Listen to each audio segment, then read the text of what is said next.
Hi, I'm Emily. My dad was everything to me. We were a team, just me and him ever since Mom died when I was little. Dad was a truck driver, always pulling long hours to make sure we had enough. Every night over dinner, he'd talk about the importance of sticking it out in school, making something of myself. He managed to save just enough to get me started in college. It was at college during orientation week that I bumped into Mark. Literally bumped into him, spilling his coffee all over his shirt. "Watch it," he snapped at first, eyes flashing annoyance. Then, his face softened as he took a good look at me. "Sorry, that was harsh. Let's start over. I'm Mark." "Emily," I mumbled, still mortified about the coffee. "Really sorry about the shirt." "It's just coffee. No harm done," he laughed, waving it off. "You here to study what, Emily?" "Financial analysis," I replied. He grinned, pointing to himself. "Same here. Looks like we're gonna be classmates." Mark was charming, with a quick smile and quicker wit. We hit it off instantly. Spending time with him felt easy, like slipping into a warm bath. Before long, we were thick as thieves, hanging out after classes, studying together, and grabbing late-night snacks at the 24-hour diner near campus. Then, just as I thought life was finally on my way up, it crashed. Dad died unexpectedly. Heart attack, out of the blue. The rug was pulled from under me, and down I went. There were no savings, nothing but the apartment we lived in. College funds? Gone. My world, my plans, all up in smoke. I was lost, but Mark stepped in. One evening, a few weeks after the funeral, he came over with a six-pack and a takeout box from our favorite Chinese place. We sat on the worn-out couch in my living room, surrounded by Dad's old books and pictures. "What about moving in together?" Mark said, his voice firm. "You know, cut down on expenses. We could make it work." I stared at the floor, not sure what to think. I don't know, Mark. I can barely afford to keep this place. Listen, we get married, move in here together. I'll keep studying, you work for now, and when I'm done, it's your turn. I'll support us then," he proposed, his eyes earnest. The idea sounded crazy, but there was a sincere ring to it. Maybe it was the grief fogging my brain, or maybe it was the desperate hope fluttering in my chest, but I nodded slowly. "Okay, let's do it. But promise me, when you graduate, it'll be my turn." "Promise," he said, reaching across to squeeze my hand. We got married 2 months later at a courthouse, with a couple of Mark's friends as witnesses. Dad's apartment became our home, our little island in the storm. My days blurred into nights as I shuffled between 2 jobs, just to keep our heads above water. By day, I was slinging coffee and plates at a bustling cafe, and by night, I sold pastries at a local bakery. Exhaustion became my constant companion, but quitting wasn't an option, not with Mark buried in his textbooks and our bills piling up. Mark's study schedule meant he was home a lot. You'd think that would make things easier, but it didn't. He had his finals coming up, and the stress turned him into a bear. The smallest thing set him off, especially if dinner wasn't ready when he expected it. One night, I came home later than usual, my arms aching and my feet swollen from the long shifts. The house was dark except for the flicker of the lamp over Mark's study table. I dropped my keys on the counter and winced at the noise. Almost instantly, Mark's head popped out from his books, his brows knitted in annoyance. "Where have you been?" "I've been waiting to eat. There's nothing ready?" His voice was sharp, each word like a jab. I sighed, leaning against the doorframe. "I'm sorry, Mark. The bakery was slammed today. I haven't even had a chance to take off my shoes yet." "Well, I'm starving. I can't study on an empty stomach, Em." His voice softened a bit, but the irritation was still there, hanging between us like a thick fog. "I'll fix something quick," I mumbled, pushing past the fatigue. I rummaged through the fridge, pulling together what little we had to whip up some scrambled eggs and toast. Not exactly gourmet, but it was the best I could do on short notice. It wasn't just the stress of our living situation weighing on me. There were also Mark's parents, Richard and Marianne. Both well-educated, well-spoken, and well-off, they never missed a chance to remind me that I didn't quite fit their idea of a suitable match for their son. Visiting them was an ordeal. Their old house was like a fortress of books and high culture. Each room overflowed with literature and artifacts from their travels around the world. The first time I stepped into their living room, Marianne had eyed my second-hand jeans and faded college sweater before offering a thin-lipped smile. "Emily, dear, have you read the latest by Jonathan Franzen?" "Oh, but of course, you've been too busy working your, how many jobs is it now?" Her tone was honeyed poison. Richard was no better. "It's a fascinating treatise on the socio-political landscape of contemporary America. But, let's discuss something simpler." His chuckle was a soft knife, and I felt my cheeks burn with humiliation. I tried to hold my own, to nod along, to throw in a comment here and there, but it was like shooting arrows in the dark. Eventually, I stopped trying. One evening, after a particularly grueling shift at the cafe, I mustered the courage to tell Mark how I felt. "Your parents, they don't think I'm good enough for you, do they?" I asked him as he clicked away on his laptop. Mark didn't look up. "Look, they're my parents. They have their ways, but they mean well." "You're overreacting." I knew then that arguing was pointless. He couldn't see it, wouldn't see it. So, I pulled back, retreating into my shell of work and solitude. Mark continued to visit his parents alone, often staying overnight. I wasn't invited, and I didn't ask to be. When Mark finally graduated and landed a decent job with a good salary, I felt a weight lift off my shoulders. Now it's my turn, right? I remember asking him one evening as we sat down for a rare quiet dinner. Mark had just started talking about his new role at the company, buzzing with excitement over the projects he was handling. "Yeah, about that," he said, his fork pausing midair. "Look, things are tight right now. The job pays well, but we've got bills, debts. You know how it is." I nodded, biting back my disappointment. "I get that, but we talked about this, Mark. It's supposed to be my turn. I was thinking I could start with just a couple of classes. I'll keep working at the bakery to help out." He shook his head, a frown creasing his forehead. "Emily, be realistic. We need every penny we can get. Forget about college for now." The resentment that had been simmering inside me boiled over. "I supported you," I snapped. "I worked 2 jobs, Mark, so you could have this, so we could have this. And now you're telling me to forget my dreams?" He didn't look at me. "It's not like that, and you know it. Things change. We need to be practical." Practical. The word hung in the air between us, heavy and cold. But before I could argue further, life threw us another curveball. I found out I was pregnant. All thoughts of school were pushed to the back burner as we prepared for our new arrival. Lily came into our lives like a storm, fierce and beautiful. I threw myself into motherhood with all I had, but the strain on our marriage didn't ease. If anything, it grew worse. Mark was distant, often coming home late, and when he was around, he critiqued my parenting. "You need to push her more, he'd say as he watched me play with Lily. "She needs to start learning early. I've signed her up for French lessons and a toddler developmental center." "She's 2, Mark," I would protest, feeling the familiar flare of anger. "She needs to play, to be a kid." Mark had been sorting through some papers, not really listening. At that, he looked up, his expression hard. "Maybe if you had some education, Emily, you'd understand the importance of what I'm doing for her." The words said a lot. They said I was just the uneducated wife, good enough to work and pay bills, but not good enough to be a real partner in raising our daughter.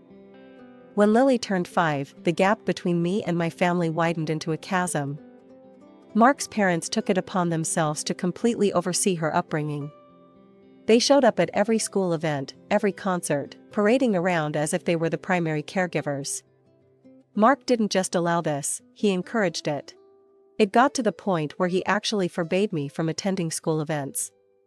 Emily, you don't have the education to understand what's going on there. It's best if you stay home, he said one evening, his tone final, leaving no room for argument. I felt my face flush with hurt and anger. So, what? I'm not good enough to see my daughter perform? Is that what you're saying? Mark shrugged, indifferent. It's about what's best for Lily. My parents can provide the kind of support and image we need to project. You being there, it's just not right. I was stunned, words failing me as the sting of rejection from my own husband sank in.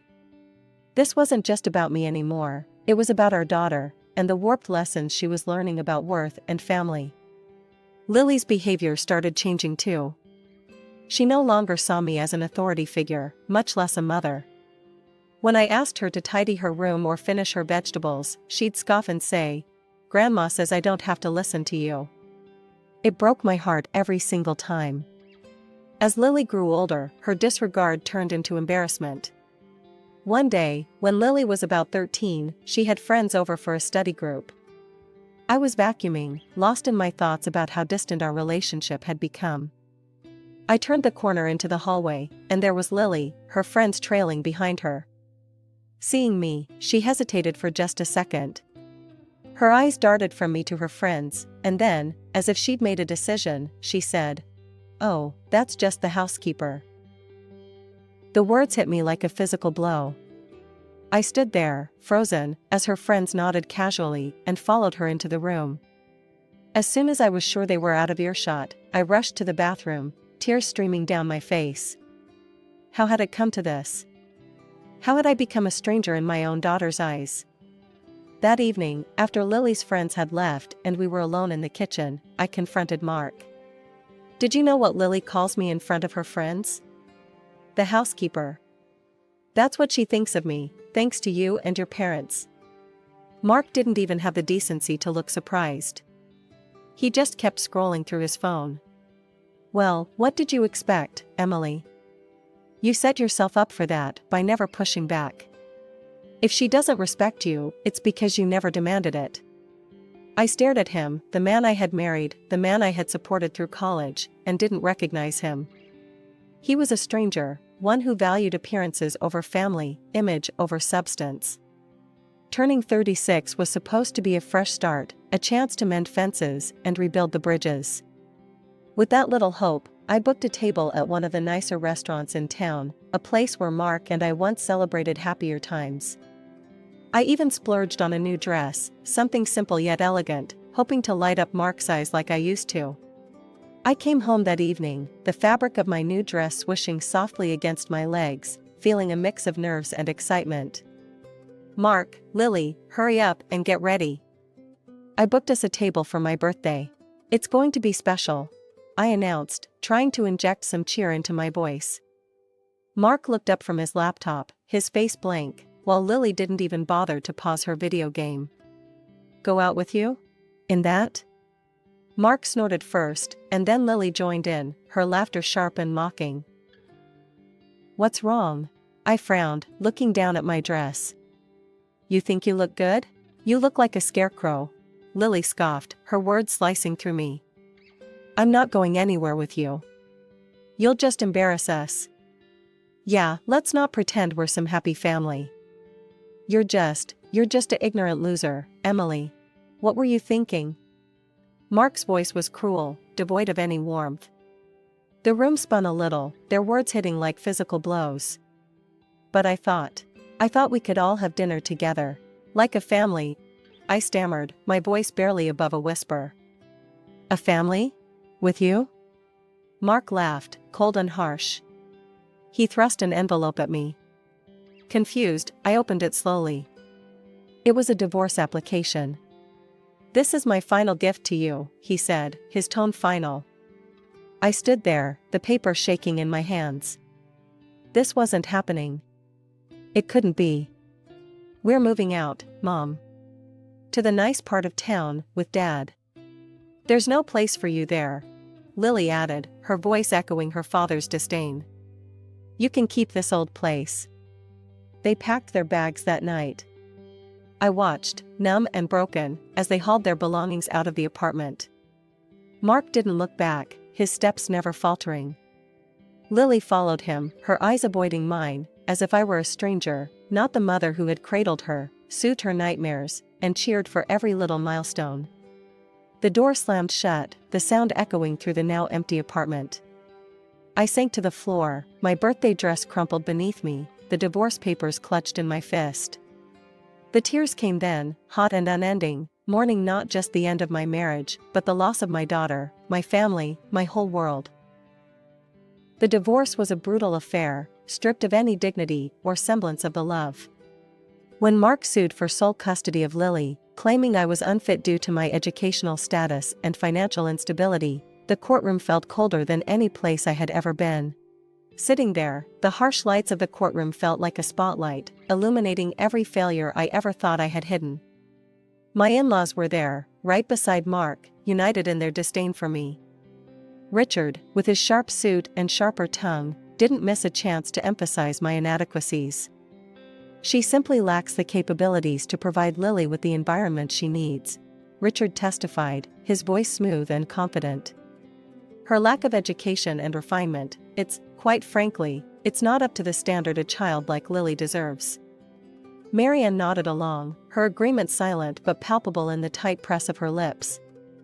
I wanted to scream, to tell them that love can't be measured in diplomas or bank statements, but the words choked in my throat, strangled by the weight of my grief.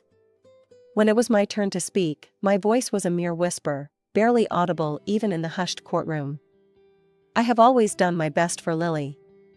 I love her more than anything, and all I've ever wanted was to make her happy. The judge looked at me, his expression unreadable, and then scribbled some notes that felt like the final nails in the coffin of my parental rights. The gavel fell with a sound that echoed like a door slamming shut on my heart. Custody was granted to Mark, and with it, a clear message: I was not enough. Walking out of the courthouse, the sky was a brilliant blue, mocking me with its clarity. I felt anything but clear, everything was a blur, the faces, the city, my future.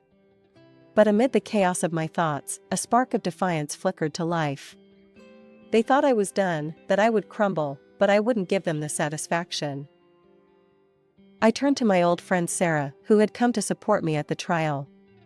I'm going back to college, I declared, the words feeling like shards of glass in my mouth, sharp and dangerous. Sarah's eyes widened. Are you sure, Em? After everything? Especially after everything, I said, the resolve hardening inside me like cement. I need to do this, for myself. I need to show them, and me, that I'm more than what they think. The journey back to college was a Herculean task. I scrimped and saved every dime, and took on extra shifts at the bakery. The nights were long, filled with textbooks and the soft hum of my old laptop as I revisited lessons I had abandoned years ago. Social media was a constant reminder of the life I had lost. Pictures of Mark, Lily, and a woman with a too bright smile in luxurious settings filled my feed. They looked happy, untouched by the turmoil they had left in their wake. The sting of their apparent happiness fueled me, driving me to study with even more vigor. By the end of the semester, my grades were at the top of my class. The professors took notice, often using me as an example for younger students. See what determination looks like, they would say, pointing to my work. The recognition was bittersweet. With each accolade, I felt a mix of pride and sorrow. Pride for my achievements, sorrow for the reason behind my drive. But no matter how hard it was, I pushed forward, building a new life from the ashes of the old.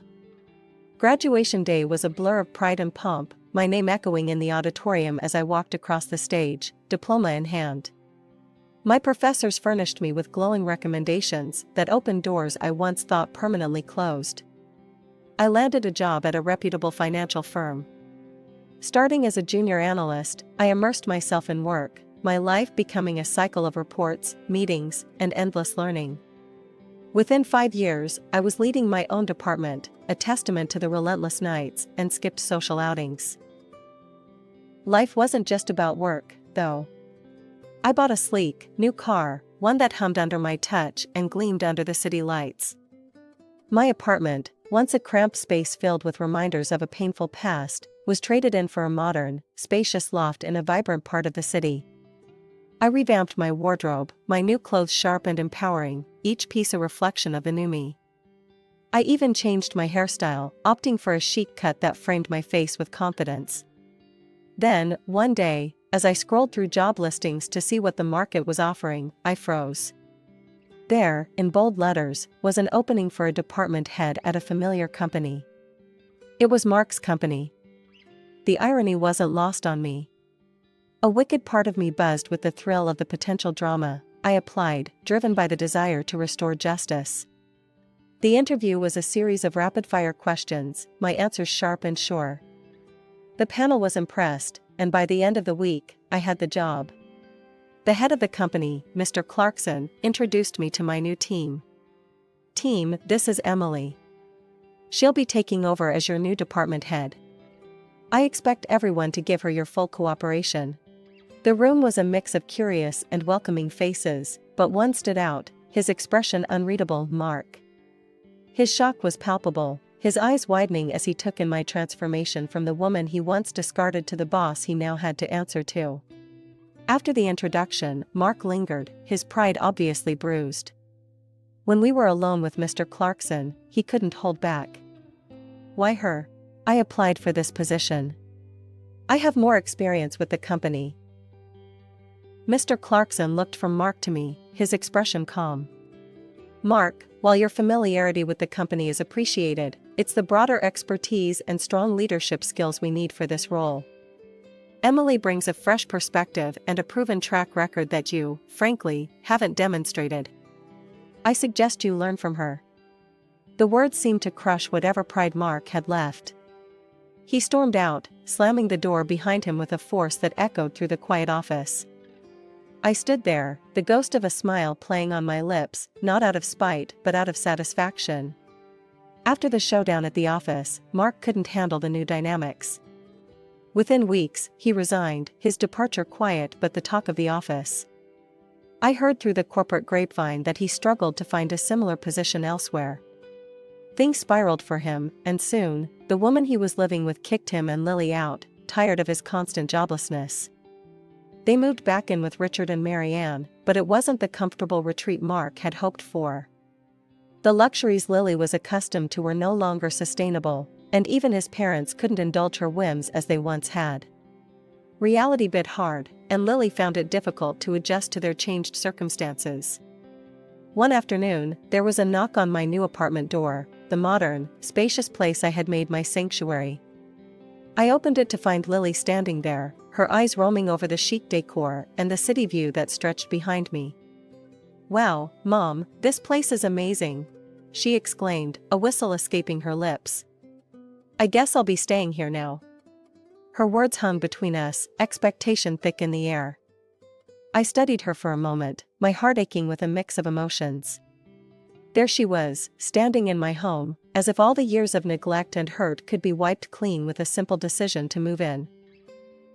"Lily, a fresh start isn't just about a new place to stay. It's about mending things, acknowledging mistakes. I haven't heard you apologize for anything. For how you've treated me, for the things you've said and done." Her face fell, and then, as if on cue, tears welled up in her eyes. "Mom, please, I'm sorry. Can we just forget all that? I want to be here with you." It was hard, looking into her eyes and seeing the plea there. But the tears seemed more a tactic than true remorse. "Lily, I love you, but you can't stay here just because it's convenient or because you're escaping from something unpleasant. You need to want to be here for the right reasons, and you need to make amends, truly." She wiped her face, the tears stopping as quickly as they had come.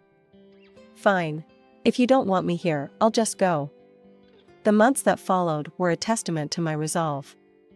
I heard from Sarah that Mark had started drinking, unable to cope with his bruised ego and the life he had dismantled by his own hands. Lily moved to another city, perhaps in search of the fresh start she had tried to find with me. Meanwhile, my career reached new heights. Life was good, stable, and fulfilling professionally. But it was the personal victory that sweetened the newfound success. I met Tom at a conference. His kindness and understanding were a balm to the scars left by my first marriage. We connected over shared interests, and soon, friendship blossomed into love. We married quietly, a simple ceremony with a few close friends. As I stood there, exchanging vows with Tom, I realized I had found my peace. The past was behind me, and the future was a promise I was ready to keep.